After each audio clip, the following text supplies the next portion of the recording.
नमस्ते बच्चों, my self Jaiswal sir. हम पढ़ रहे हैं class 10th science chapter acids bases and salts. Last class में हमने देखा था कि uses of hydrogen, chlorine, sodium hydroxide and common salts. We have also seen the uses of hydrochloric acid. Now we will move ahead with the synthesis or production of bleaching powder and its uses. So bleaching powder कैसे बनता है और ये किस काम में आता है, इस चीज़ को हम देखेंगे। Now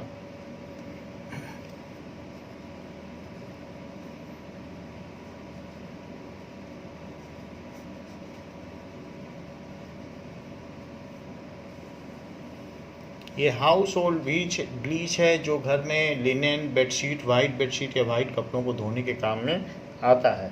so bleaching powder, when chlorine gas is passed through lime water solution, then bleaching powder is formed. When chlorine gas is passed then is passed over dry slaked lime, dry slaked lime। Dry slaked lime का भी वही formula है, CaOH whole twice. ये चीज़ जैसे कि अगर आप calcium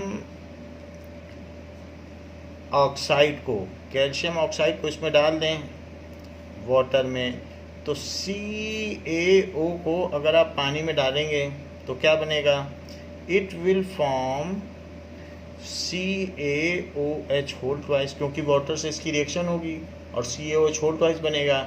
लेकिन 99.99% नीचे बैठ जाएगा, क्योंकि ये वीकली सॉल्युबल है और ये जो चीज़ है ये नीचे ही बैठ जाएगी।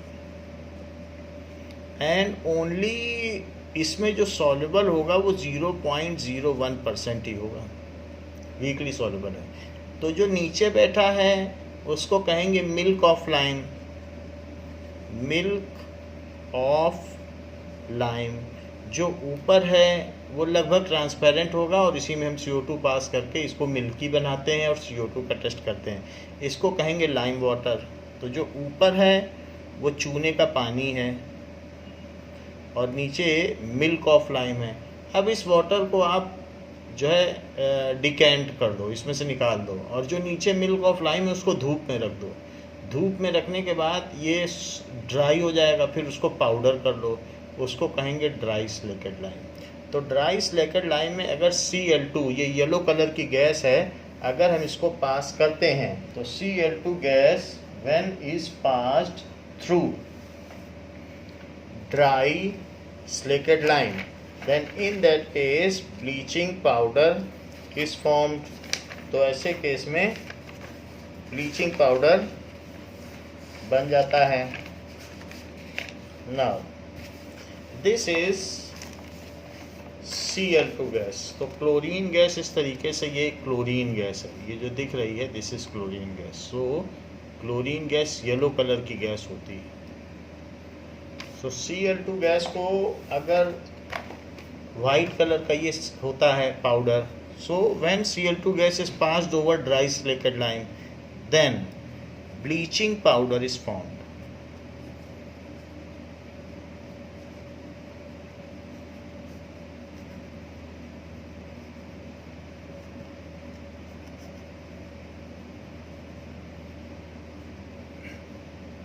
Like CaOH whole twice plus Cl2 gives CaOCl2 plus H2O, ऐसा होता है।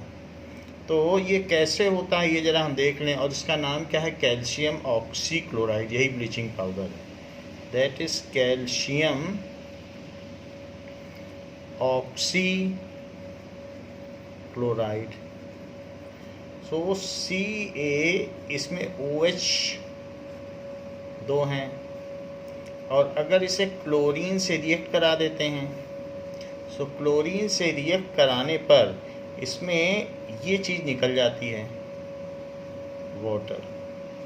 तो वाटर इसमें से निकल जाता है और एक तरफ तो सी सीधा Cl से जुड़ जाता है और दूसरी तरफ O से जुड़ जाता है, क्योंकि O की जो डबल बॉन्डिंग होती है, 2 बॉन्ड बना सकता है, तो O रहेगा और साथ में जो वाटर है, वाटर बना है, वो रहेगा।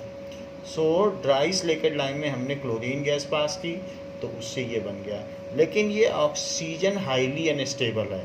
अगर ब्लीचिंग पाउडर की डिब्बी आपके घर में खुली रह गई तो ये कैल्शियम क्लोराइड में चेंज हो जाएगा और ये ऑक्सीजन अलग हो जाएगा। ये ऑक्सीजन की स्टेबिलिटी, ये नेसेंट ऑक्सीजन है। नेसेंट का मतलब नवजात, बिल्कुल जो तुरंत ताजी ताजी बनी ऑक्सीजन, तो ये ज़्यादा स्टेबल नहीं होती है। तो ड्यूरिंग जब हम वॉशिंग करते हैं या treating with bleaching powder, washing के बाद इसे ट्रीट करते हैं, तो यही नेसेंट ऑक्सीजन कपड़ों में कलर्ड डाई के साथ बॉन्ड बना लेती है और उनको डिकलराइज कर देती है। इसी का काम है ब्लीच करना, क्योंकि ये जो ऑक्सीजन फंस गई है पानी में डालती है, निकल जाती है। और ये जो सिंगल ऑक्सीजन है ये हाईली रिएक्टिव है, इसका ऑक्टेट तो पूरा है नहीं, तो इसके बाहर में 6 इलेक्ट्रॉन है। तो ये जो डाई है या कपड़े में कहीं दाग लग गया है या कलर लग गया है, उससे ये बॉन्ड कर जाएगी और उसको डिकलराइज कर देगी। तो इसीलिए ब्लीच का मतलब ही होता है कि आपके चेहरे के सारे बाल जो हैं डिकलराइज हो जाएं। तो वो हटाता नहीं है ब्लीच, अगर चेहरे पे लगाया जाता है, सिर्फ उनको डिकलराइज कर देता है। उसी तरीके से कपड़ों को ये डिकलराइज कर देती है। सो इट इज़ डिकलराइजिंग एजेंट, या ये कह सकते हो विरंजक का काम करती है। रंगरेज वो होता है जो चूनर को रंगता है, और विरंजक वो है जो रंग को उतार दे। तो इसलिए ये डिकलराइजिंग एजेंट या विरंजक है। So bleaching powder acts as decolourising agent, और मतलब ये कलर को हटाने का काम करती है। However, nascent oxygen has stability of 10⁻⁻8 second. ये बहुत छोटा है, 1 सेकेंड का कितने मिलियन, 100 मिलियन टाइम्स लेसर। तो इसलिए अगर आपने ब्लीचिंग पाउडर की डिब्बी खुली छोड़ दी तो उसकी सारी ऑक्सीजन निकल जाएगी, उसकी ब्लीचिंग प्रॉपर्टी निकल जाएगी, और यही ऑक्सीजन 2 ऑक्सीजन आपस में मिलकर O2 बना करके एटमॉस्फेयर में एस्केप हो जाएगी। तो इसलिए फिर ये बच जाएगा। CaCl2 में कोई प्रॉपर्टी नहीं है, ऑक्सीजन सब उड़ गई। तो इसलिए बार बार मम्मी बोलती भी हैं कि ब्लीचिंग पाउडर की डिब्बी क्यों खुली छोड़ दी। तो उसका यही मतलब है कि they know very well if once oxygen is out then there is no use of purchasing bleaching powder. So bleaching powder जो बनता है ये कैल्शियम ऑक्सीक्लोराइड है। सो दिस इज कैल्शियम और ऑक्सीक्लोराइड। इसका काम क्या है? सो इसके यूजेस देखिए। It is for bleaching cotton and linen. कोई भी कॉटन की चीज़ को ब्लीच कर सकता है। It is used for bleaching cotton and linen. Cotton का मतलब रुई, जो गंदी गद्दे वाली रुई है उसको ब्लीच करके फिर से साफ़ कर लिया जाता है। और लिनेन का मतलब चादरें होती हैं, बेड शीट, पिलो कवर, ये सब लिनेन में आते हैं। तो इन सबको इन टेक्सटाइल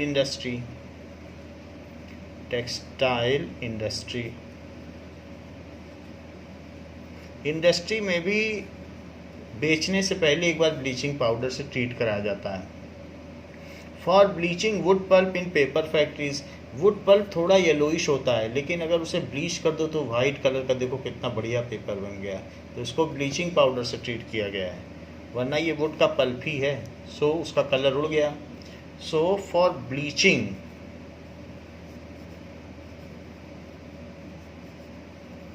वुड पल्प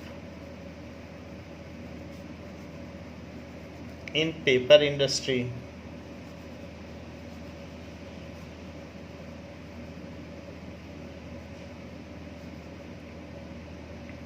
इसके अलावा and bleaching washed cloth in laundry में भी जो धोबी लोग होते हैं वो भी कपड़ों को ब्लीच करते हैं। एंड ब्लीचिंग, अगर गलती से आपने कलर्ड कपड़ा ब्लीचिंग पाउडर में डाल दिया तो उसका रंग काफ़ी हल्का हो जाएगा। ब्लीचिंग वॉश्ड क्लॉथ, धुले हुए कपड़ों को ब्लीच में डाला जाता है। वॉश्ड क्लॉथ इन लॉन्ड्री, जो रेलवे की चादर है वो सब वाइट कलर की होती हैं, वो सब ब्लीच होती हैं, उसमें से स्मेल भी आती है ब्लीच की। So next is it is an oxidising agent, क्योंकि इसमें ऑक्सीजन है तो वो ऑक्सीजन किसी को भी दे सकता है, इसमें से निकलेगी फिर किसी में चली जाएगी।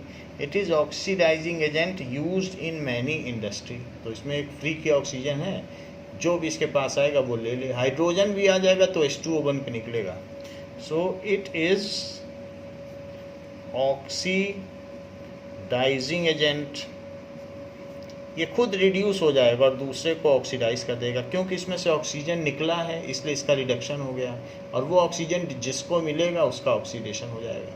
तो इसलिए चूंकि इसने दूसरे को ऑक्सीडाइज किया इसलिए इसका नाम पड़ गया oxidising agent. So it is oxidising agent in many chemical industry.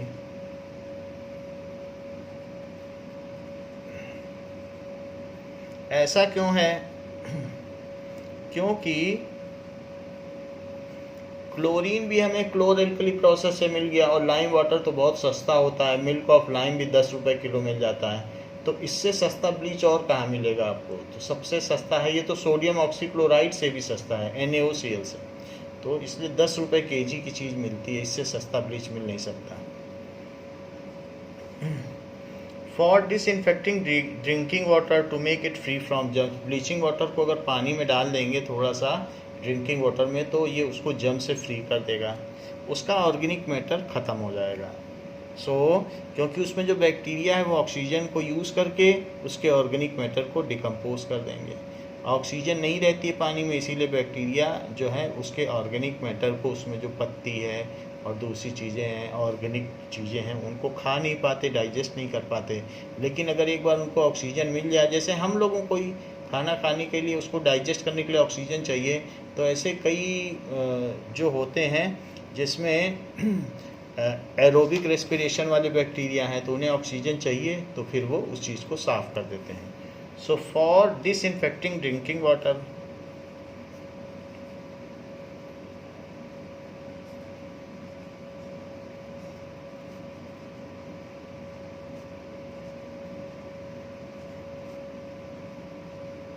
water to make it free from germs, to make it free from germs,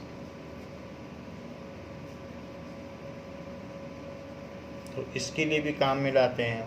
now next is baking soda.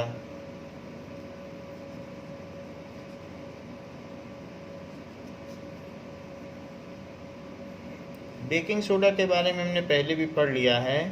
तो sodium NaHCO3, that is sodium bicarbonate, ये जो hydrogen इसको बोलते हैं by carbonate, कुछ लोग इसे sodium hydrogen carbonate भी बोलते हैं, उनका भी बोलना ठीक है, सोडियम हाइड्रोजन कार्बोनेट।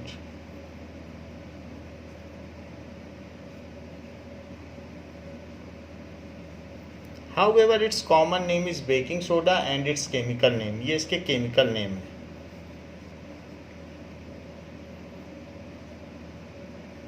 और ये इसका निक नेम है, कॉमन नेम है। तो NaHCO3 है, HCO3 बाइकार्बोनेट है, Na सोडियम है। बेकिंग सोडा कैसे बनाया जाता है?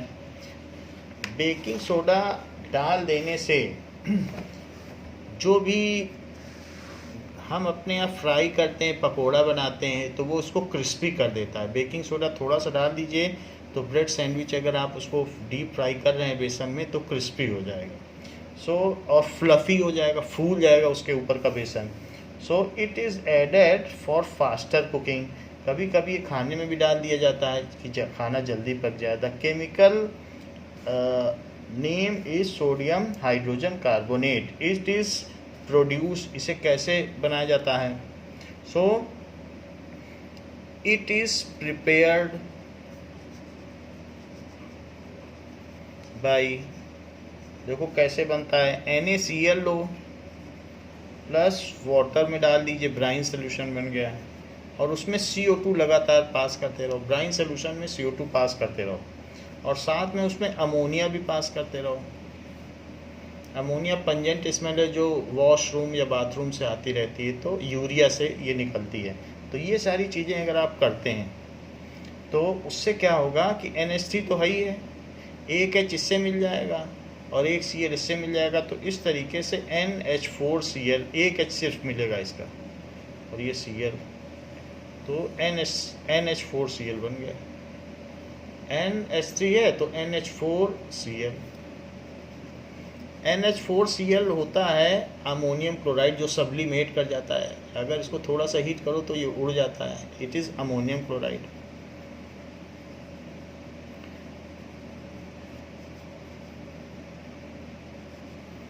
और साथ ही जो बच गया Na और एक H इसका बच गया NaH और CO3 एक हो भी हो गया, तो NaHCO3 जो कि बेकिंग सोडा है। अगर आपको याद हो तो पिछली क्लास में मैंने बताया था ये स्ट्रॉन्ग बेस है, और ये बताया था कि ये H2CO3 से बना वीक एसिड है, ये वीक एसिड है, और ये स्ट्रॉन्ग बेस। तो स्ट्रॉन्ग बेस और वीक एसिड से बने हुए जो सॉल्ट्स होते हैं वो बेसिक होते हैं, तो इसका नेचर है बेसिक, इसलिए इसे एंटासिड के तौर पर भी इस्तेमाल करते हैं क्योंकि ये बेसिक इन नेचर है। तो सोपी इन टच भी होता है, बिटर इन टेस्ट भी होता है, तो कभी कभी बेकिंग सोडा डाल देने से पकौड़ा कड़वा लगने लगता है, तो ये सारी इसकी प्रॉपर्टीज़ हैं।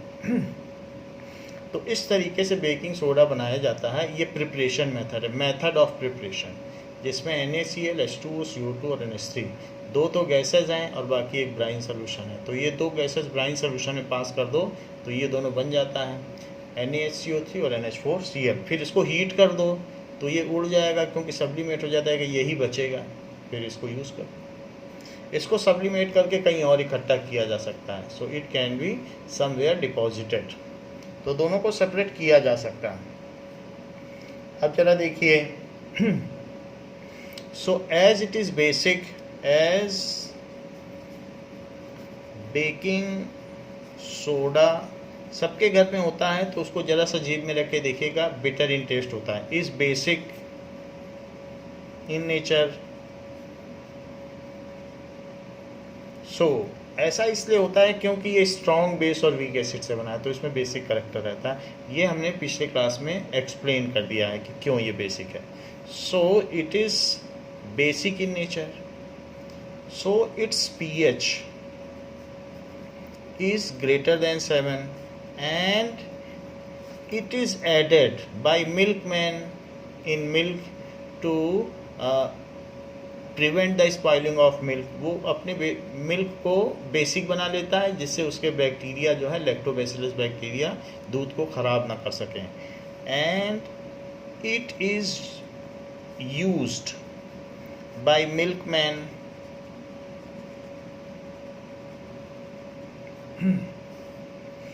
to prevent spoiling of milk।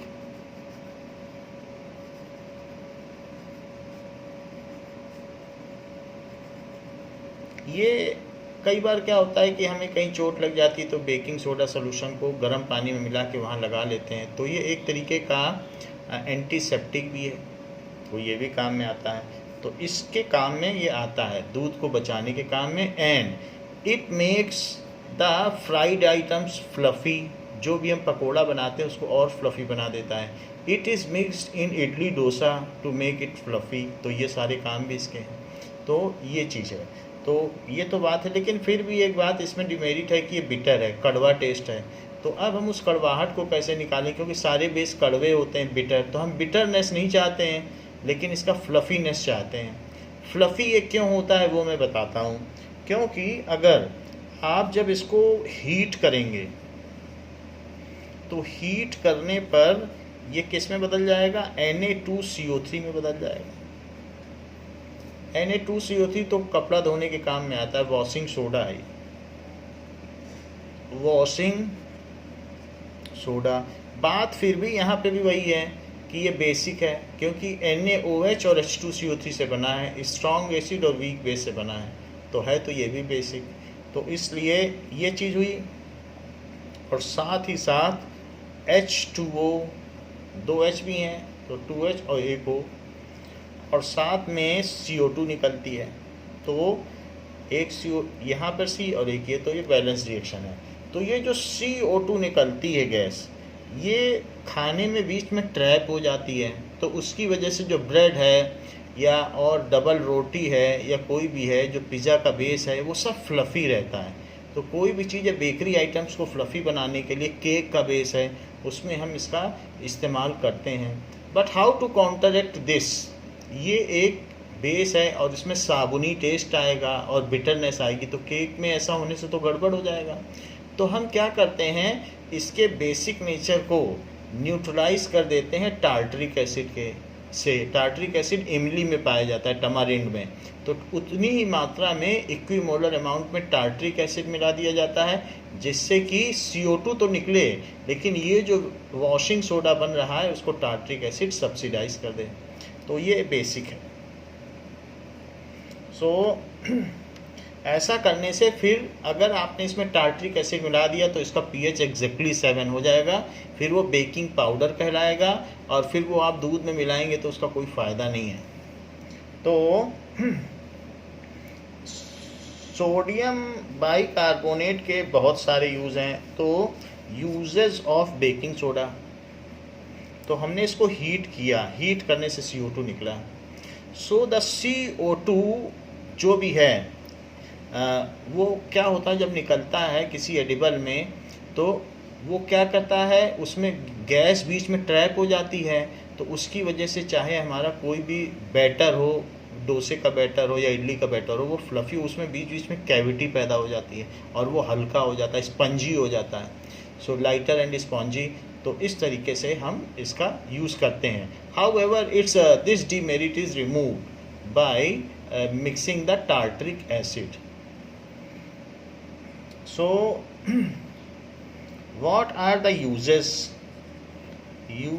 of baking soda? Baking soda को कैसे इस्तेमाल किया जाए? So it is used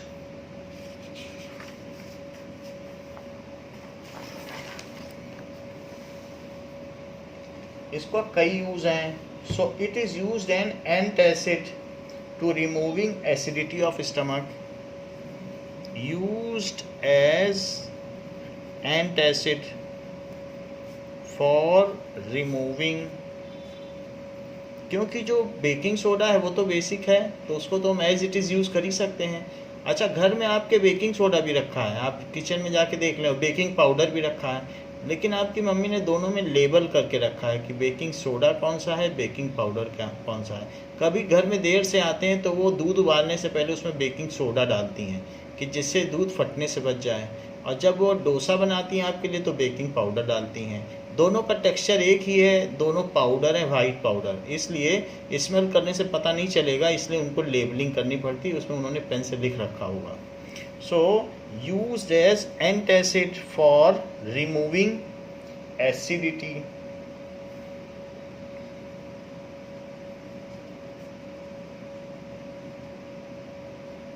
of stomach,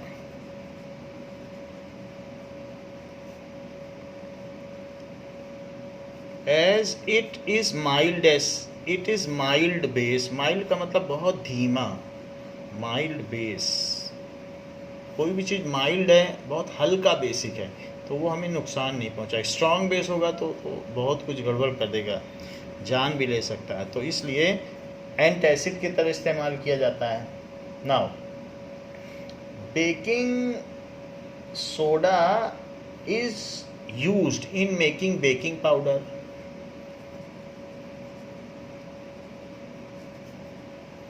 soda is used in making baking powder by mixing in it, इसमें क्या मिला देंगे? By mixing in it tartaric acid, वो भी एडिबल एसिड है। सो टार्टरिक एसिड टू, किस लिए? To neutralise the Na2CO3 formed during heating, वो उसको न्यूट्रलाइज कर देगा। To neutralise its basic character however retain its fluffiness, तो वो उसको न्यूट्रलाइज कर देगा, लेकिन ये फ्लफीनेस जो CO2 निकल रही है उसको आने देगा।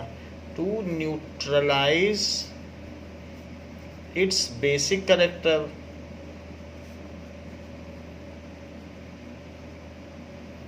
but to retain its property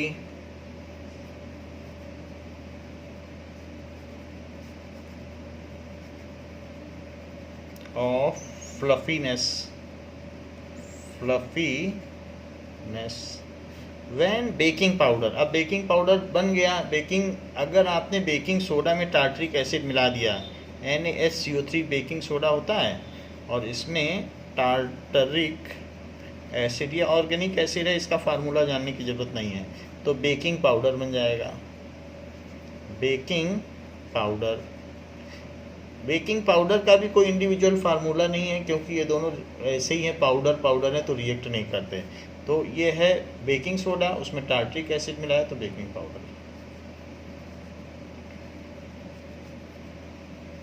baking powder neutral होता है, इसलिए ये मिल्क में नहीं मिलाया जा सकता। Can not be added to milk, क्योंकि ये न्यूट्रल है। So can not be used for milk, milk को सेव करने के लिए इसे नहीं इस्तेमाल कर सकते, तो बेकिंग पाउडर बनाया जा सकता है। नाउ बेकिंग पाउडर में सब कुछ वही होगा जो हमारी रिएक्शन से होता आया है कि CO2 निकलेगा, सब कुछ वही होगा। And baking powder is mixed in making pakoras, जितने भी बाहर पकौड़े बनते हैं उन सब में बेकिंग पाउडर है। Baking powder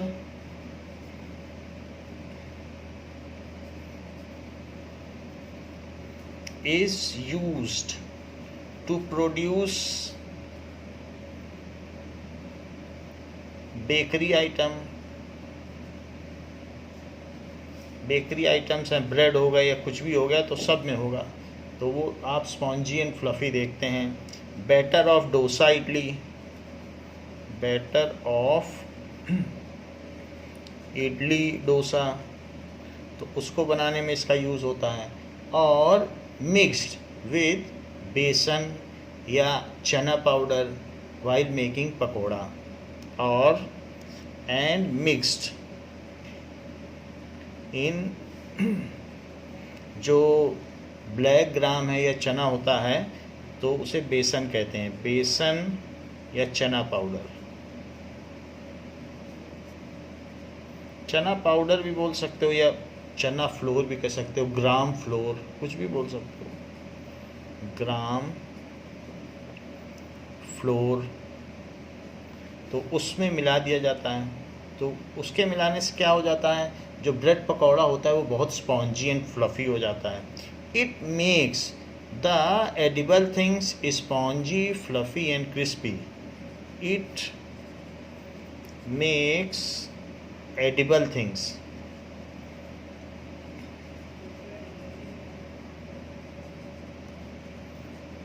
spongy and fluffy. देखो, अगर आप उसे बेक कर रहे हो तो बेक करते समय स्पॉन्जी एंड फ्लफी होगा, और अगर डीप फ्राई कर रहे हो तो क्रिस्पीनेस भी दे देता है ये। तो इन सब चीज़ों में पकोड़ा बना रहे हैं तो क्रिस्पी भी रहेगा, और ये सब चीज़ करोगे तो स्पॉन्जी और फ्लफी रहेगा। यहाँ पर तो डोसा और इन सब में, ब्रेड में तो क्रिस्पीनेस नहीं चाहिए ना, तो इसका ये प्रॉपर्टी है। नाउ तो किसी भी चीज़ को अगर हम ये बना रहे हैं तो इतना उसमें CO2 निकलेगा कि जो भी आपने बैटर डाला है, चाहे आपने केक के लिए डाला है, तो वो काफ़ी ऊपर तक उठाएगा, इतना ऊपर उठाया, क्योंकि वो CO2 प्रोड्यूस हो गई, तो वो लाइटर हो गया, स्पॉन्जी हो गया, फ्लफ़ी हो गया। तीसरी चीज़ है कि it is used as fire extinguisher. Baking soda, baking soda is used in making soda acid fire extinguisher. Soda acid fire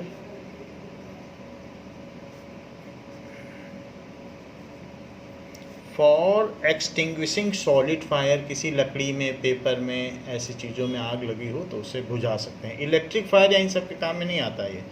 for extinguishing liquid fire, petrol में लगी हो तो भी कुछ नहीं कर पाएगा। एक्सटिंग्विशिंग सॉलिड फायर, वुड में हो, पेपर में हो, ऐसे किसी में घर में आग लगी हो तो उसको ये बुझा देगा। ये किस तरीके से काम करता है सोडा एसिड फायर एक्सटिंग्विशर? इसमें क्या होता है, ये सोडा एसिड फायर एक्सटिंग्विशर यहाँ पर दिखाया गया है, इस तरीके से है ये सोडा एसिड फायर एक्सटिंग्विशर। सो आप इसमें देख लीजिए कि इसको ये बोतल से स्प्रे कर रहा है और ये आग कहीं बुझा रहा है, किसी चीज़ में लग गई हो। तो इसको यूज़ कैसे करते हैं, इसका कॉन्सेप्ट क्या है कि इसमें एक बड़े बोतल में ये ये बड़ा बोतल है और दूसरा एक इसमें पाइप है। So that is the nozzle, उसको सीधा ही रखा जाता है और इसमें नीचे बेकिंग सोडा सॉल्यूशन है, दैट इज़ NaHCO3 सॉल्यूशन। और इसके साथ यहाँ पर एक बोतल है जो इसमें हेल्ड है, यहीं पर वेल्डेड है या हेल्ड है, उसमें सल्फ्यूरिक एसिड है H2SO4। तो वो हो गया सोडा, ये हो गया सोडा और ये हो गया एसिड। तो ये हो गया बेकिंग सोडा, बेकिंग सोडा और ये हो गया सल्फ्यूरिक एसिड। तो इसको जब आप इसको शेक करिए, हिलाइए, हिलाने से क्या होगा, तो ये सोडा और ये एसिड, इससे इसका नाम पड़ गया soda acid fire extinguisher. 9 gallon या अलग अलग गैलन में आता है, तो 20 लीटर या जितने भी लीटर का आता हो तो ऐसे बाज़ार में बिकता है। तो इसमें NaHCO3 और प्लस H2SO4 जब रिएक्ट करते हैं तो Na2SO4 बन जाता है प्लस, तो ये 2 हो जाएगा और साथ ही साथ Na2SO4 तो बन गया और वाटर निकलेगा और साथ में CO2 बहुत सारी निकलती है, 2CO2। तो वाटर कूलेंट का काम करता है, जिस पे भी डाला जाएगा उसे कूल कर देगा, क्योंकि इतना ज़्यादा वॉल्यूमिनस हो जाएगा कि CO2 तो बाहर फेंकेगा ही, उसके साथ ये वाटर भी फेंकेगा, क्योंकि CO2 का जो इसमें प्रेशर बनेगा वो इसके अंदर का सारा पानी फेंक देगा। तो अंदर अंदर CO2 निकलेगी, लेकिन CO2 इस पर प्रेशर डालेगी तो ये पानी यहाँ से निकलेगा।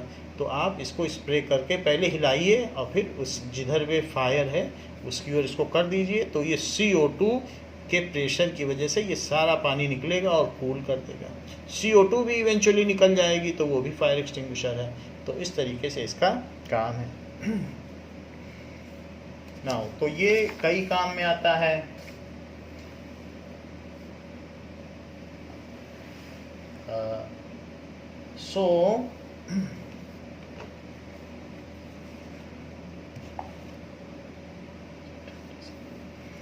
Next is washing soda. अब हम नेक्स्ट चीज़ देखते हैं, वॉशिंग सोडा क्या होता है। Washing soda, washing soda is Na2CO3 और 10H2O, हर मॉलिक्यूल के ऊपर 10 ये रहेगा। इसको कहेंगे सोडियम कार्बोनेट डेकाहाइड्रेट, या हाइड्रेट यानी वाटर। तो सोडियम कार्बोनेट, डेका का मतलब 10 होता है, डेका तो फिर ऑक्टा, नैनो, डेका, इस तरीके से ये ग्रीक नंबर्स हैं। सो एक डेका तो ये 11 हो जाएगा, डेका मीन्स 10। सो बहुत सारी चीज़ें हम लोग यूज़ भी करते हैं, हेक्सा, सेप्टा, पेंटा, तो क्वाड्रा, ये सब ग्रीक लेटर्स हैं। तो सोडियम कार्बोनेट डेका हाइड्रेट यानी 10 वाटर मॉलिक्यूल्स इसके साथ हों तो इसे वॉशिंग सोडा कहते हैं। तो इसके लिए क्या करना चाहिए, हमें सबसे पहले सोडियम कार्बोनेट बनाना पड़ेगा। तो process of manufacture washing soda कैसे बनाया जाता है, ये चीपेस्ट टेल के लिए है। इससे हम क्या कर सकते हैं, कपड़े धो सकते हैं या कुछ भी कर सकते हैं। और ये वाइट कलर का होता है, कई बार वॉशिंग सोडा डाल के आपके स्कूल के बाहर बोरे में भरा रहता है और जो चपरासी है वो इसी को डाल के टॉयलेट क्लीन करता है, ये इतना सस्ता है। तो इसको कैसे बनाएंगे, method of preparation, method of preparation. सबसे पहले जब आप NaHCO3 सोडियम बाइकार्बोनेट, वो आपको मालूम है ब्राइन सोल्यूशन में H2O और CO2 डाल ब्राइन सोल्यूशन में H2O और अमोनिया डाल दो, सॉरी ब्राइन सोल्यूशन में CO2 और अमोनिया डाल दो, ये हमने पीछे देखा था। तो ब्राइन सोल्यूशन क्या होता है, NaCl प्लस वाटर, और अगर उसमें CO2 और अमोनिया डाल दो तो ये बन जाता है। तो ये पहले बना लो। तो अब NaHCO3 बन गया। NaHCO3 बनने के बाद क्या करो, उसको अब हीट कर लो। हीट करोगे तो Na2CO3 बन जाएगा। हीट का सिंबल लगा दीजिए और प्लस H2O और प्लस CO2, ये सारी चीज़ निकल जाएगी। तो ये तो एस्केप हो जाएगा, ये आपके पास बच जाएगा। अब Na2CO3 बन गया। Na2CO3 को क्या करो, इसको कहेंगे बेकिंग सोडा, या फिर पूरा नाम लिख लो सोडियम बाइकार्बोनेट, पीछे लिखा हुआ है सोडियम बाइकार्बोनेट, बेकिंग सोडा, जो मर्जी सो लिखो। When baking soda is heated then it forms Na2CO3 that is sodium carbonate.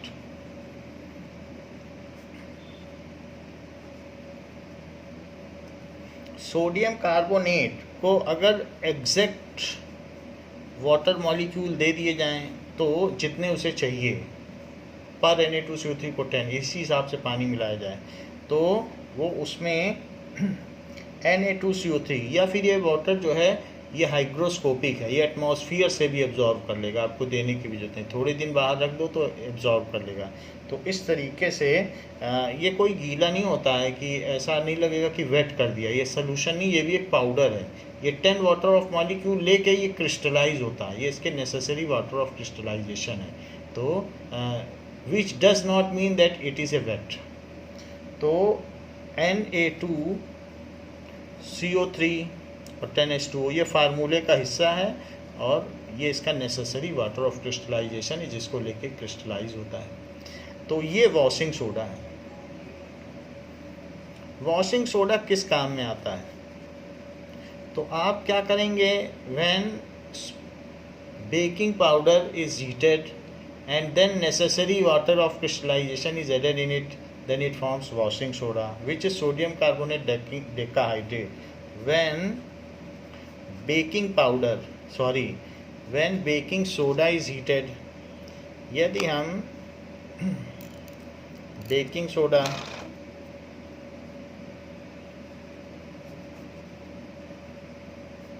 is heated then it forms sodium carbonate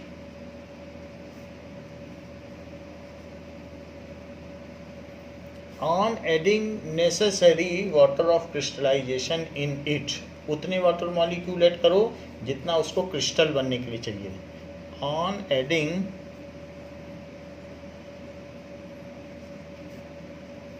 necessary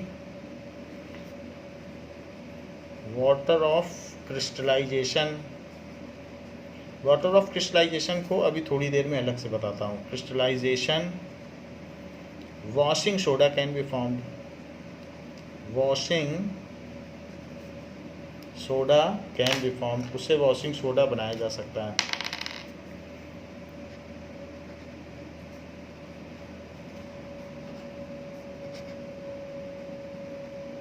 तो ये बात हो गई कि कैसे बनाया जाए, इस विधि की हमने चर्चा कर ली है। लेकिन इसका यूज़ क्या है, आखिर कहाँ कहाँ यूज़ होता है। So it does not make, आपकी बुक में लिखा है कि ये इसको वेट नहीं बनाता, आप ये ना सोचिए कि ये वेट हो गया। So it is the necessary water of crystallization that we will see. So uses of washing soda, इसका काम क्या है। Uses of washing soda, it is used in glass, soap and paper industry, glass बनाने के काम में आता है। used in making glass, glass कैसे बनाओगे, ग्लास बनाना है तो SiO2, राजस्थान की बालू ले लो जैसलमेर की, और उसमें Na2CO3 डाल दो और उन दोनों को हीट कर दो, ग्लास बन जाएगा। तो सबसे पहले कांच यहीं बनाया। आप मेहरानगढ़ में देखो अलग अलग तरीके के कांच हैं। अगर आप सोडियम कार्बोनेट लोगे बालू के साथ तो अलग कांच बनेगा, इसी तरह कॉपर कार्बोनेट लोगे तो हरा कांच बनेगा, बेरियम का लोगे तो कोई और है, निकल का लोगे तो ब्लू बन जाएगा। अलग अलग तरीके के ग्लास बनाए जा सकते हैं। आप यहाँ पर मेहरानगढ़ में मोती महल देख लीजिए, अलग अलग तरीके के ग्लास हैं। सो it is used in making glass. तो बालू के साथ इसको मिला के बहुत ज़्यादा हीट करके धीरे धीरे कूल करो तो उसके बाद ग्लास बन जाता है। Making glass, soap and paper industry, soap बनाने के काम में, सोप बनाने के लिए आप NaOH का भी यूज़ कर सकते हो, वो भी बेस है, और ये भी बेस है, इसका भी यूज़ कर सकते हो। नमक डालो, इसे डालो और तेल डालो और चलाते रहो आग पे रख के, सोप बन जाएगा। Soap and paper industry, paper में पल्प को धोने के काम में आता है क्योंकि ये एक तरीके का वॉशर है। ये डिटर्जेंट से तेज है, अगर इसे हाथ से आप धोगे कपड़े तो हाथ सफ़ेद हो जाते हैं, इसमें भी कॉस्टिक है। इसलिए एंड पेपर इंडस्ट्री, पेपर को वाइट बनाने के काम में आता है, पल्प को धोने के काम में आता है इंडस्ट्री। ये जो हम रफ पेपर ये सब बेच देंगे तो इसको वॉशिंग करने के लिए भी तो कुछ चाहिए, इसकी सारी इंक हट जाए, तो उसके लिए इसी का यूज़ होगा, फिर से उसका पल्प बना लिया जाएगा। उसको रिसाइकल किया जा सकता है पेपर को। Now it is used in manufacture of sodium compounds, तो इससे हम बोरेक्स बना सकते हैं। It is used in making sodium compound, used in manufacture of sodium compound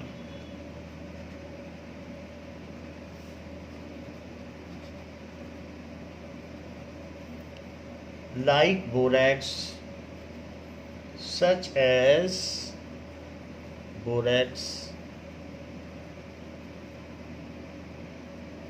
Now इसका फार्मूला है Na2B4O7। बोरेक्स किस काम में आता है, बोरेक्स है, बोरेक्स ग्लास ऐसे होते हैं जो एंटी क्रैकिंग होते हैं। अगर एंटी पायरेटिक, हीट पे भी रखो तो जो बोरोसिल के ग्लास बाज़ार में आते हैं बोरेक्स के बने होते हैं, बहुत महंगे महंगे बीकर्स आते हैं, ग्लास आते हैं जिसमें चाय भी बनाई जाती है, उसको डायरेक्टली हीट पर रख सकते हैं, वो क्रैक नहीं होता है।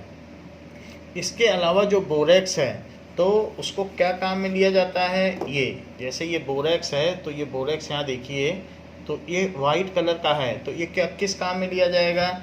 कभी कोई क्ले का बर्तन बनाओ तो क्ले के बर्तन में बोरेक्स अगर ऊपर एक लेयर बना दो, एक लेयर लगा दो और उसको हीट करो तो मिट्टी का बर्तन जो है वो चीनी मिट्टी का बर्तन हो जाएगा, वो चाइना क्ले का हो जाएगा। जितने भी कप प्लेट हम लोग चाय पीते हैं उसमें बोरेक्स की एक लेयर होती है और उसको हीट किया जाता है, इससे उसमें ग्लेज आ जाता है और उसमें आप अलग से पहले कलर करके आर्टिफिकेशन करके बाद में बोरेक्स लगा दो। तो इस तरीके से बोरेक्स लगा देने से किसी भी चीज़ में ग्लेज आता है। और कई लोग बोरेक्स को हम अपने स्किन के ब्यूटिफिकेशन के लिए भी यूज़ कर सकते हैं। तो ये चीज़ है। बोरेक्स को अगर आप हीट करोगे तो ये फूल जाता है और फूलने के बाद ये मोती जैसा हो जाता है। बोरेक्स थोड़ा सा लेके अगर आप करोगे तो अलग अलग वायर पे अगर आपने बोरेक्स लिया, कॉपर के वायर पे, प्लेटिनम के वायर पे, तो अलग अलग कलर की मोतियाँ बनेंगी। इसको बोरेक्स बीड टेस्ट कहते हैं। बीड का मतलब मोती। तो वही बोरेक्स है लेकिन वायर अलग अलग रखोगे तो अलग अलग कलर की मोतियाँ बनेंगी।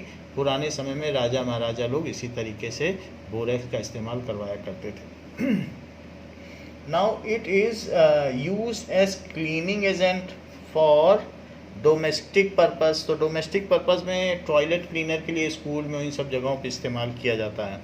इट इज़ यूज्ड, वैसे तो धोबी भी करता है बट ये गलत है, हमारे कपड़े ख़राब कर देता है क्योंकि ये स्ट्रॉन्ग, काफ़ी स्ट्रॉन्ग बिल्कुल, ये डिटर्जेंट से ज़्यादा, तो गल जाते हैं कपड़े।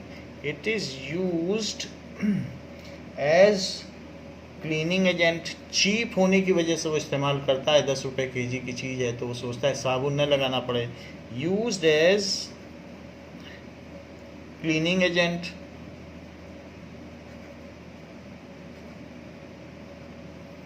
For domestic purpose.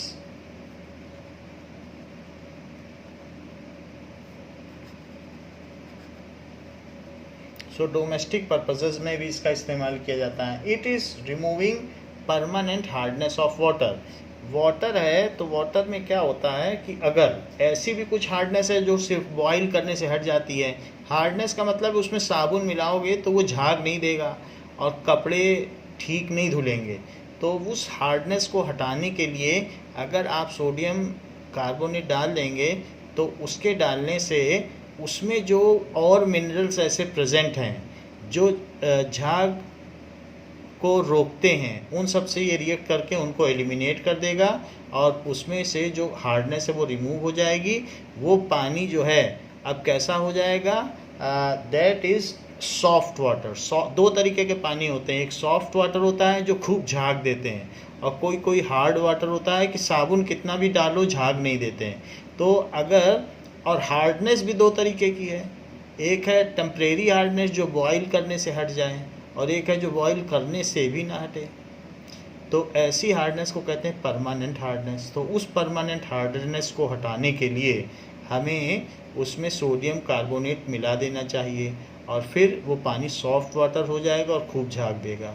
तो ऐसा किया जा सकता है। It is used to remove permanent hardness of water. So hard water does not give foam with soap या डिटर्जेंट। हार्ड वाटर क्या करता है, वॉशिंग क्लींजिंग नहीं कर पाता किसी चीज़ की। Does not form lather, leather का ही मतलब फोम होता है। With soap such permanent hardness can be, permanent इसलिए बोल रहा हूँ क्योंकि हम उसे घर में नहीं हटा सकते, तो इसलिए उबाल कर या फिटकरी डालकर, फिटकरी यानी एलम, इसको फिर रिमूव करने के लिए हमें ये एक केमिकल डालना पड़ता है जो कि वॉशिंग सोडा है। Such permanent hardness, permanent hardness is removed by using baking soda. उसमें मिला दो, इसको हम कार्बन एंड कंपाउंड में ज़्यादा पढ़ेंगे, वहाँ ये चीज़ फिर से आएगी। तो बाय यूजिंग वॉशिंग सोडा, तो वॉशिंग सोडा का इस्तेमाल करके हम उसकी जल की कठोरता को दूर कर सकते हैं। बाय यूजिंग वॉशिंग सोडा, और उसे मृदु जल में बदल सकते हैं यानी सॉफ्ट वाटर सोडा, फिर वो झाग देने लगेगा। ये तो सारी बात हो गई कि वॉशिंग सोडा के क्या क्या यूजेस हैं। Let us see what is the water of crystallization. Water of crystallisation,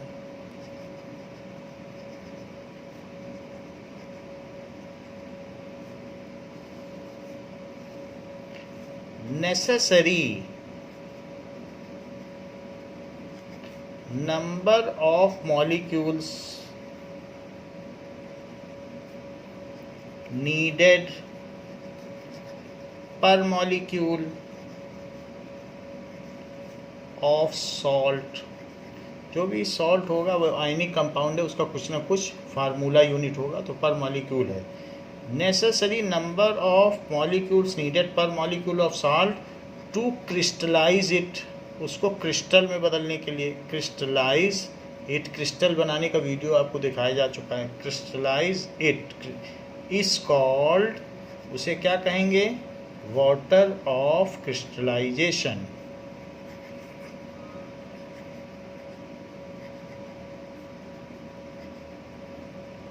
जैसे कि अगर हमने आपको कॉपर सल्फेट का ब्लू क्रिस्टल दिखाया था पिछले वीडियो में, जो कॉपर सल्फेट है वो क्रिस्टलाइज होता है तो 5 वाटर मॉलिक्यूल साथ लेके क्रिस्टलाइज होता है। कॉपर सल्फेट पेंटाहाइड्रेट, ये क्रिस्टल है। कॉपर सल्फेट पेंटाहाइड्रेट, बीच में डॉट लगेगा।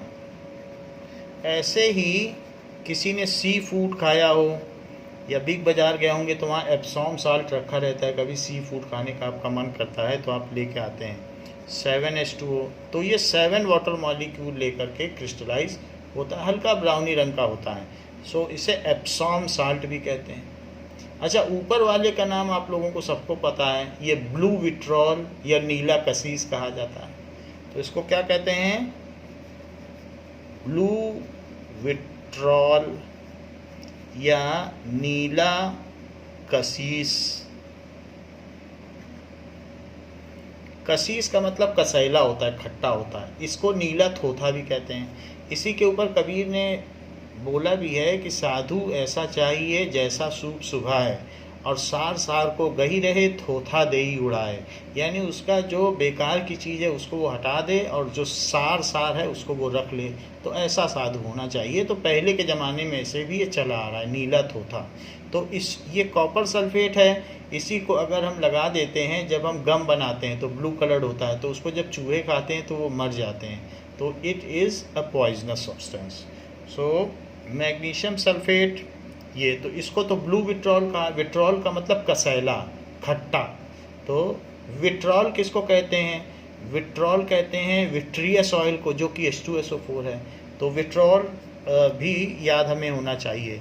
विट्रॉल किसे कहेंगे, दैट इज़ विट्रियस ऑयल। खट्टा और ऑयली जो हो वो सल्फ्यूरिक एसिड होता है। ये तेल के तरीके दिखता है और खट्टा भी होता है। खट्टा क्या, इसको तो चाट लेंगे, ये तो तेजाब है। तो इस तरीके से ये कुछ लोग बताशे के पानी में या पानी पूरी में भी तेजाब मिलाते हैं, तो इसी की हल्की मात्रा मिला देते हैं। So this is Epsom salt. Epsom salt, it is used in preparation of sea food. तो इसको कहेंगे magnesium sulphate, magnesium sulphate heptahydrate. Hepta का मतलब 7 होता है, हाइड्रेट, तो ये वाइट कलर का होता है। इसी तरीके से FeSO4 7H2O, ये इसको कहेंगे ग्रीन विट्रॉल, हरा कसीस, ग्रीन विट्रॉल। सो इसको फेरस सल्फेट हेप्टाहाइड्रेट, तो फेरस सल्फेट हेप्टाहाइड्रेट।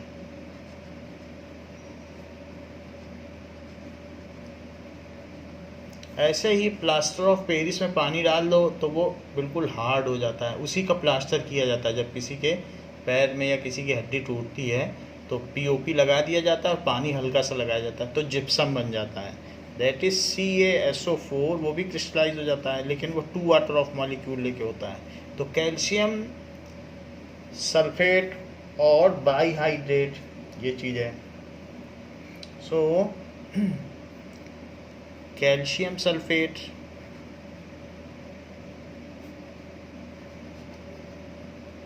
बाईहाइड्रेट, इसको जिप्सम कहेंगे। इसके कई जगह पहाड़ भी होते हैं जिप्सम के, कैल्शियम सल्फेट के बहुत बड़े बड़े माउंट्स होते हैं। और एक है Na2CO3 10H2O, ये भी क्रिस्टलाइज हो सकता है। Sodium carbonate decahydrate, sodium carbonate decahydrate, इसको वॉशिंग सोडा कहते हैं, इसका निकनेम है धावन सोडा, धोने वाला सोडा है इसलिए इसका नाम पड़ गया है धावन सोडा।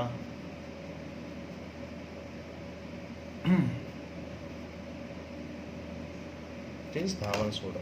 नाउ इट इज धावन सोडा। सो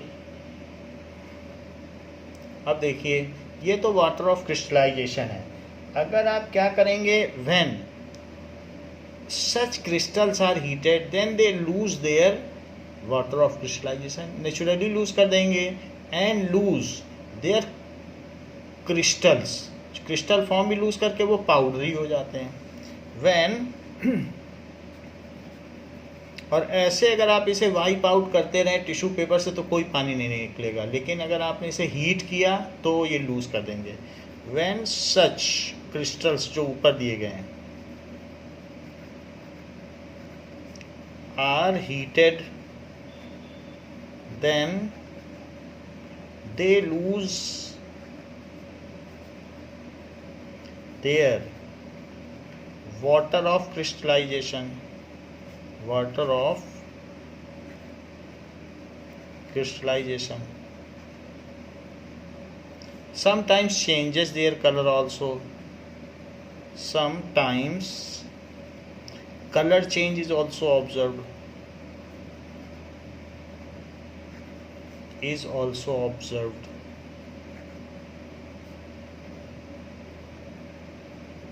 जैसे कि अगर आपने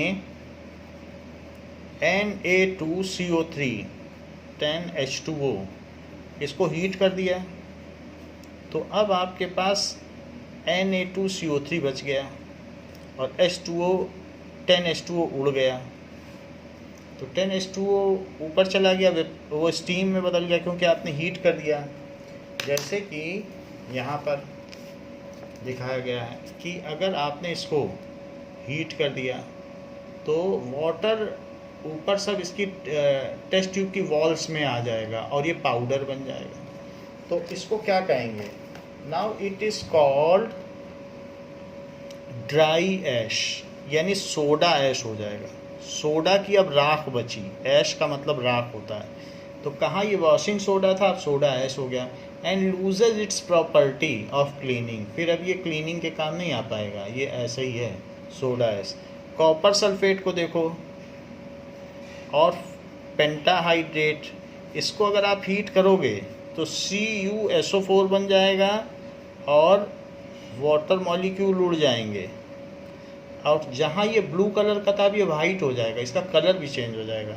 सो इट इज़ ब्लू विट्रॉल या कॉपर सल्फेट पेंटाहाइड्रेट, ऊपर लिखा है ब्लू विट्रॉल, ये है। ये चीज़ किस में बदल जाएगी, ये चीज़ बदल जाएगी कॉपर सल्फेट, तो ये अब वाइट कलर का हो जाएगा। जिप्सम को हीट कर दो, जिप्सम क्या बताया आपको, CaSO4 एंड 2H2O जिप्सम है, बहुत हार्ड है, प्लास्टर ऑफ पेरिस जो पैर में कभी लगाया जाता प्लास्टर, तो जिप्सम। अगर इसको हीट कर दिया और एग्जैक्टली 373 या 100 डिग्री सेल्सियस पर किया, 100 डिग्री सेल्सियस, तो CaSO4 और हाफ H2O बनता है। ये 3/2 H2O हटा देता है, फिर या तो 2 से मल्टीप्लाई कर दो प्लस 3/2 H2O ये निकलेगा। तो ज़्यादा हीट ना करो, अगर थोड़ा हीट करो तो ज़्यादा अच्छा है। ऐसा करने से ये POP बन गया, कैल्शियम सल्फेट हेमीहाइड्रेट, हेमी का मतलब हाफ। सो जैसे हेमी स्फीयर होता है, हाफ स्फीयर, तो इस तरीके से कैल्शियम सल्फेट हेमीहाइड्रेट। और अगर इसे आपने बहुत ज़्यादा हीट कर दिया तो बहुत ज़्यादा हीट करने पर अब ये न पीओपी रह जाएगा। वैसे तो मैंने आपको बता दिया कि ये पीओपी है, प्लास्टर ऑफ पेरिस।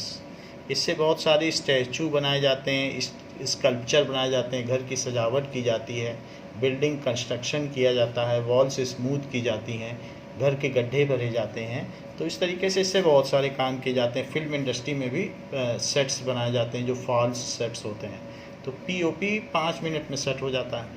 तो अब अगर मान लो आपने CaSO4 2H2O को हीट किया, लेकिन ग्रेटर देन 100 डिग्री सेल्सियस पे हीट किया, तो ये सारा वाटर मॉलिक्यूल लूज़ कर देगा। तो ये CaSO4 बन जाएगा और प्लस 2H2O। अब इसको कहेंगे बर्न्ट प्लास्टर। अब ये किसी काम का नहीं, ये फेंकने लायक है। So it is burnt plaster.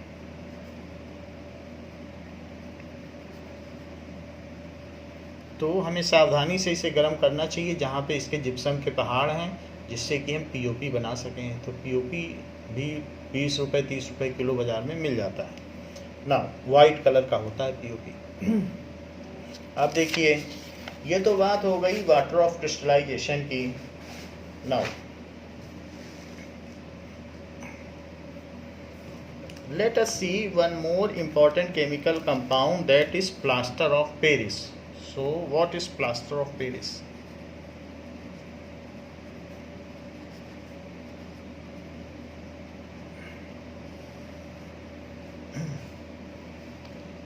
On heating gypsum, so it is a white powder. सबसे पहली बात है, it is a white powder.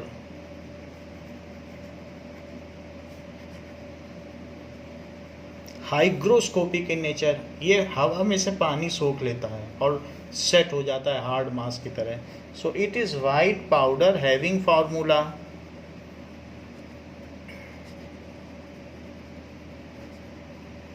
क्या फार्मूला है इसका? CaSO4 half H2O, ये इसका फार्मूला है।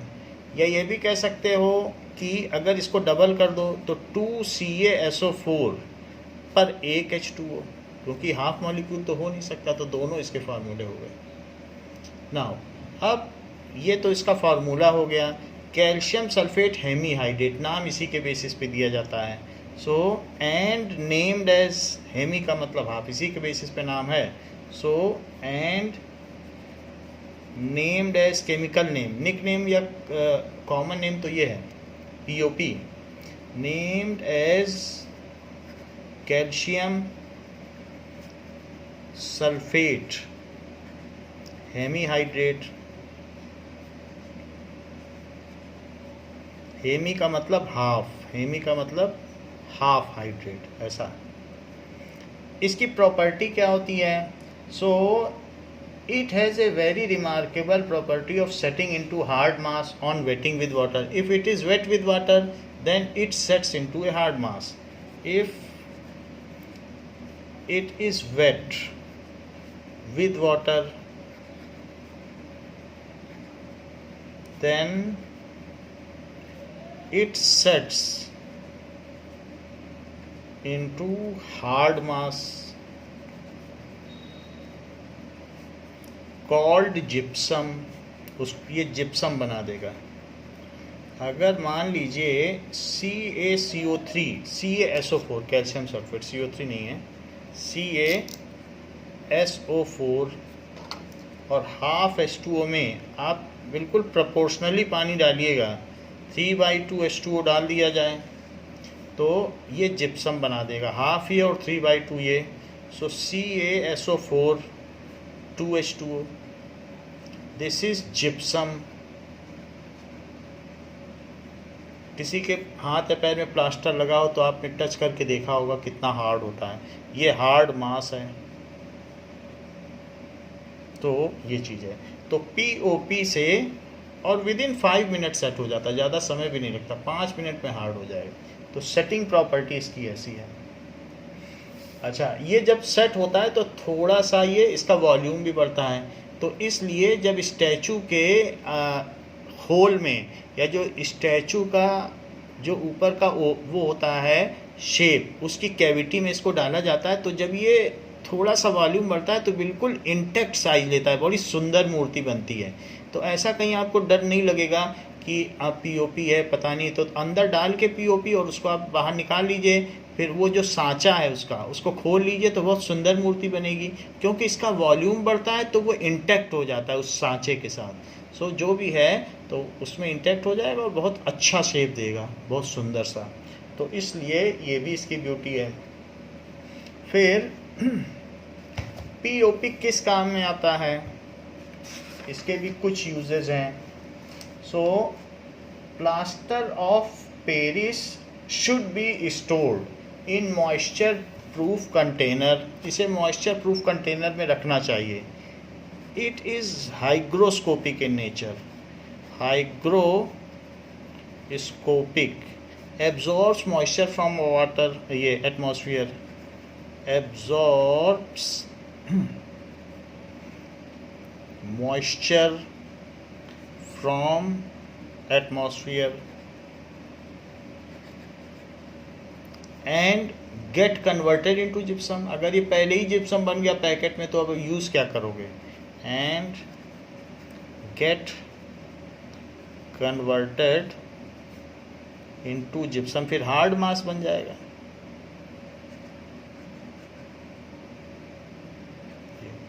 तो इसलिए so it is to be stored in moisture proof container, so it is to be stored in moisture proof container.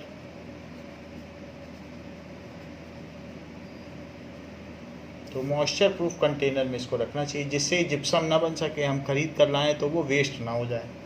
अच्छा, तो प्लास्टर ऑफ पेरिस के यूजेस क्या क्या हैं। Now it is used in hospital for setting fractured bone, किसी की bone टूट गई है तो उसमें इसको यूज़ किया जा सकता है। लिगामेंट किसी का अलग हो गया है तो यूज़ किया जा सकता है। तो uses, so it is used in hospital in for setting fractured bone,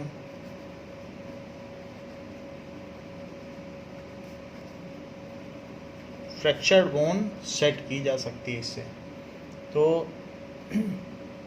कपड़ा लगाया जाता है, फिर उसके ऊपर थोड़ा सा पीओपी लगाया जाता है, फिर कपड़ा धीरे धीरे ऐसे बना दिया जाता है जो प्लास्टर किया जाता है। It is use for making decorative materials, cheap ornaments, तो उन सब के लिए भी यूज़ किया जाता है। It is used for making, तो इसको किस लिए इस्तेमाल करते हैं,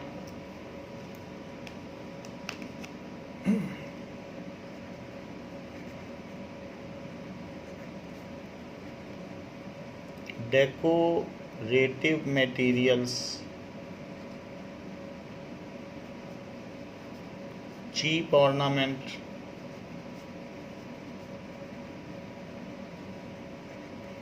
इसी तरीके से और क्या है, कॉस्मेटिक्स में भी यूज़ है इसका। कॉस्मेटिक्स में भी इसका इस्तेमाल है। And making sculpture, casting statue and casting of statue. So ये सारी चीज़ें इससे बनाई जा सकती हैं। It is also used as a fire proof material, it is also used as fire proof material. Next है, it is used in building industry, building industry में भी इसको यूज़ किया जा सकता है टू गिव ऑर्नामेंटल डिज़ाइन या for smoothening of walls, इसलिए सीमेंट में भी मिक्स किया जाता है। It is also mixed in cement in building industry।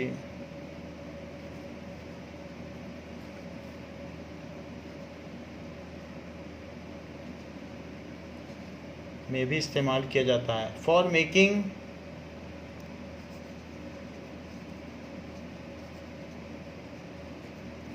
Designer walls and इसके अलावा ceiling, designer ceiling and smoothening of wall, ऐसा भी किया जा सकता है। तो कई तरीके से इसको हम यूज़ कर सकते हैं। So these are the various uses of plaster of Paris. अभी हमने थोड़ी देर पहले आपको बताया कि वाटर ऑफ क्रिस्टलाइजेशन क्या होता है। तो यहाँ पर दिखाया गया है कि अलग अलग चीज़ें अलग अलग वाटर ऑफ क्रिस्टलाइजेशन लेती हैं। जैसे कॉपर सल्फेट है, तो ये कॉपर सल्फेट 5 ले लेगा। ये देखिए MgSO4 7H2O ले लेगा। आयरन सल्फेट भी 7 ले लेगा। इसी तरीके से निकल सल्फेट है, तो उसके भी अपने वाटर ऑफ क्रिस्टलाइजेशन होंगे, वो देखना पड़ेगा। सोडियम कार्बोनेट 10 ले लेगा, और ये कॉपर नाइट्रेट है, तो इसमें भी देखना पड़ेगा कि कितना लेता है। So various crystals take various amount of water of crystallization and they are known as hydrated salt. जो वाटर ऑफ क्रिस्टलाइजेशन लेके क्रिस्टलाइज हों उनको कहते हैं hydrated salt. Now in text questions,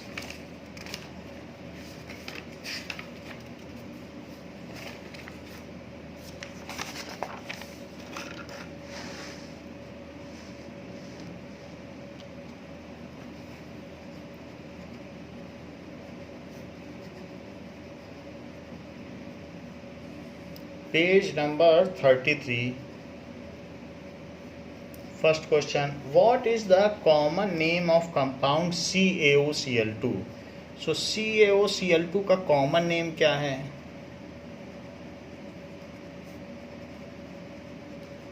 इसको कहते हैं ब्लीचिंग पाउडर।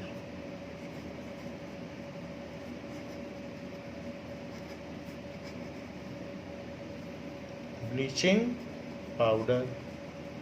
सेकंड क्वेश्चन पूछा गया है कि name the substance which on treatment with chlorine yields bleaching powder. तो क्लोरीन से किसकी रिएक्शन कराएं तो ब्लीचिंग पाउडर बनेगा। So when CaOH whole twice, इसको कहेंगे dry slaked lime powder. Dry slaked lime powder, dry ही होना चाहिए। Is treated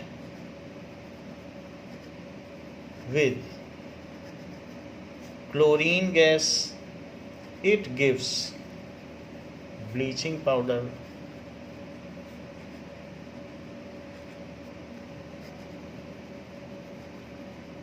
so CaOH whole twice plus Cl2,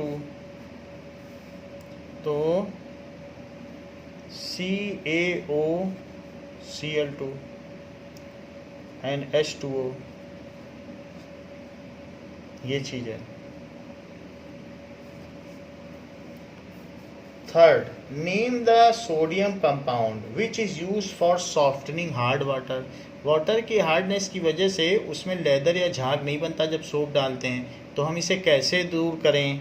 so Na2CO3, जिसको कहते हैं वॉशिंग सोडा, सो 10H2O, या फिर आप लिख सकते हैं washing soda is used to treat it with hard water and make it softer। तो हार्ड वाटर में कैल्शियम और मैग्नीशियम के क्लोराइड और सल्फेट होते हैं, जिसकी वजह से वो वाटर हार्ड होता है। कैल्शियम का और मैग्नीशियम का सल्फेट होगा तो वो हार्ड वाटर बन जाएगा, और क्लोराइड होगा। एंड मेक इट सॉफ्टर, उसको सॉफ्ट बनाने के काम में आता है। देन इट गिव्स फोम, झाग देगा with soap. Soft water gives foam with soap. Soft water gives foam with soap और प्रॉपर क्लींजिंग एक्शन भी करता है। तो इसलिए हम हार्ड वाटर को Na2CO3 से ट्रीट करते हैं तो वो सॉफ्ट वाटर बन जाता है। Hard water plus Na2CO3 10H2O gives soft water.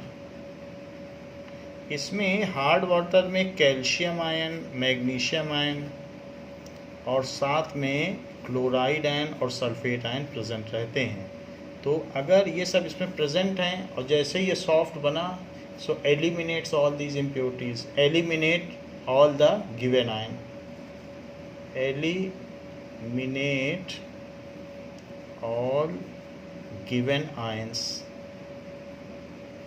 और फिर वो प्रॉपर झाग देगा। ज़्यादा बड़ी बात है तो कार्बन एंड कंपाउंड में पूरा पढ़ेंगे। फिर फोर्थ क्वेश्चन क्या है? What will happen if A sodium hydrogen carbonate is heated? Give the equation of reaction involve when sodium hydrogen carbonate is heated.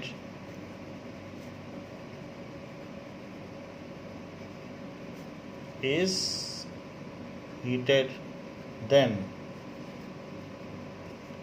NaHCO3 अगर इसको हीट कर दोगे सो Na2CO3 बनेगा और प्लस H2O और CO2 बनेगा। देन वॉशिंग सोडा, जनरली इसको भी वॉशिंग सोडा कह सकते हैं क्योंकि 10H2O ही मिलाना बाकी है। देन वॉशिंग सोडा, वैसे तो सोडा ऐश नाम है क्योंकि वाटर निकल गया तो सोडा की राख बची। Washing soda water and CO2 is formed. ये सब चीज़ें बनती हैं। Right an equation two show the reaction between plaster of Paris and water. So plaster of Paris का पूछा गया है और वाटर के साथ इसकी अगर रिएक्शन होगी तो उसको शो करो कह रहा है। तो इसको आप शो कर दीजिए कि POP की अगर वाटर से रिएक्शन होगी तो क्या होगा। ये POP है कैल्शियम सल्फेट हेमीहाइड्रेट, ठीक है, और ये बना जिप्सम जो कि हार्ड मास है। So when POP is mixed with water, then it sets within 5 minutes into hard mass called gypsum. When POP is mixed with calculated amount of water,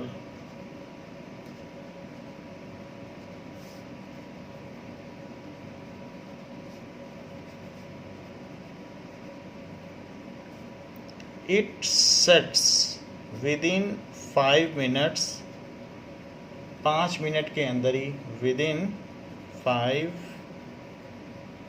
minutes into hard mass called gypsum। सो ये gypsum बना देगा। कहा गया है plaster of Paris, exercise का question है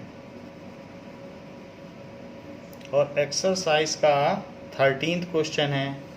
why should plaster of Paris be kept in moisture proof container?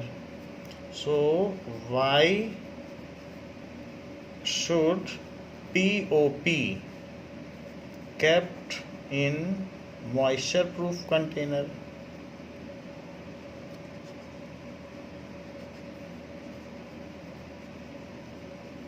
इसे क्यों रखना चाहिए?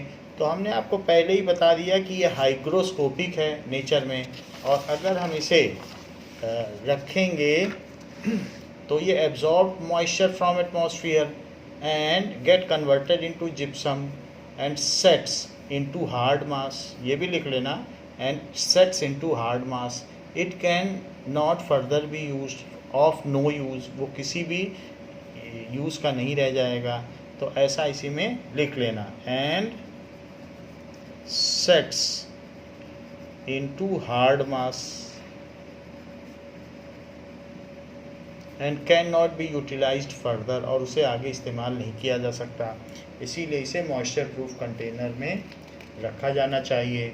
So in this way this chapter is completed. Next chapter हम अगले क्लास में पढ़ेंगे. इस क्लास के लिए बच्चों इतना ही. Thank you.